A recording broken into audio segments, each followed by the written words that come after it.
से धर्म से विचलित तो होना ही नहीं चाहिए। मुझे हरिश्चंद्र की कथा को सुनने के लिए मेरी मन में जिज्ञासा हो रही है। जैमिनी जी ने उन चतुर्थ 4 प्रकार की जो पक्षियां थी उन पक्षियों से ये प्रश्न किया। पक्षियों ने कहा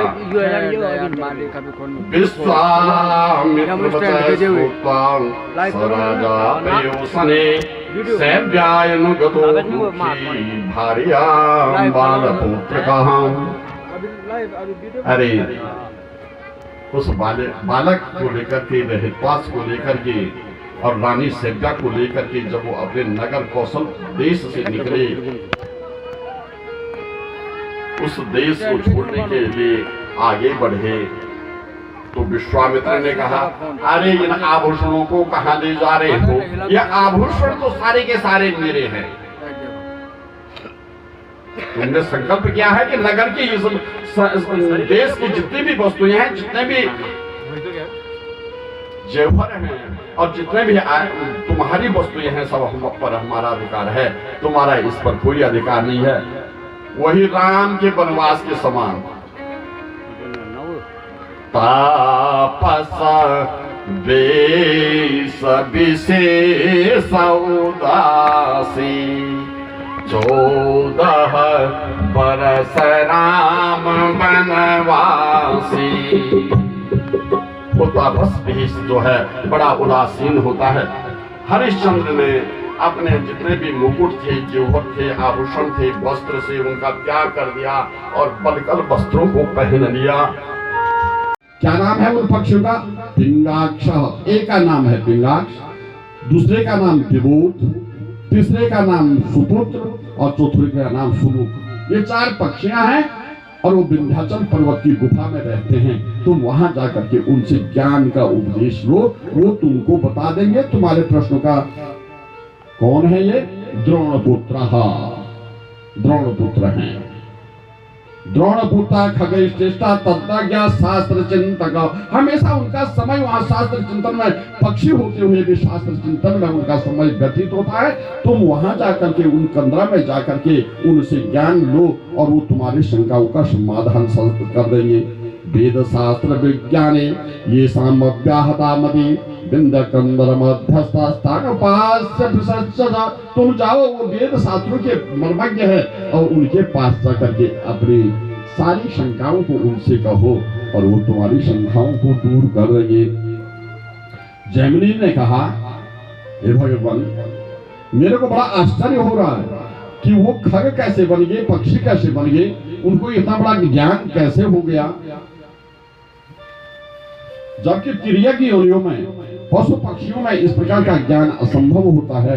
फिर भी यदि आप कह रहे हैं कि वो इतने बड़े ज्ञानी हैं, तो कृपा करके बताइए कि उनको ज्ञान कहां से प्राप्त हुआ और वो किस प्रकार से द्रोण के पुत्र कैसे हो गए।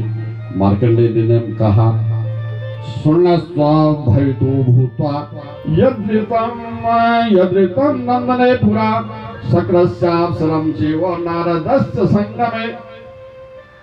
अरे सुनो,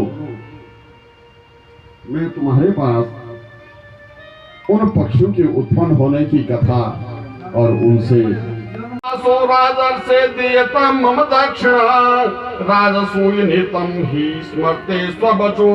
यदि तुझे अपने वचन की याद है तो तूने कहा था कि 1 महीने में मैं तुम्हारा सारा का सारा धन वापस कर दूंगा, तुम्हारी दक्षिणा पूरी कर दूंगा।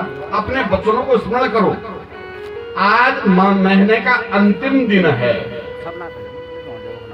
आज महीने का अंतिम दिन है और अपने वचनों को तुम स्मरण करो। तुमने कहा था कि तुम्हारी सारी की सारी जो दक्षिणा होगी उस दक्षिणा को मैं वापस कर दूंगा, तुम्हें दे दूंगा। हरिश्चंद्र जी ने कहा भगवान अभी आधा दिन शेष है। आशा बलवती राजन है। जीवन में सबसे बड़े जो निराशा है, उस निराशा को आशा ही तो जागृत रखती है। प्राणों को रखने की जो इच्छा होती है वो आशा ही तो करती है। अभी आधा दिन शेष है महात्मा, आधा दिन का समय दो, मैं आपका जो धन है उसको अवश्य ही वापस कर दूंगा। तो ठीक है, मैं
से मुनि जी के पास जैमिनी ऋषि जी पहुंचे और जैमिनी जी ने मार्कंडेय जी से पूछा, भगवान मुझे महाभारत के विषय में जरा 4 प्रश्न करने हैं। यही से मार्कंडेय पुराण का प्रारंभ है। मुझे 4 प्रश्न करने हैं।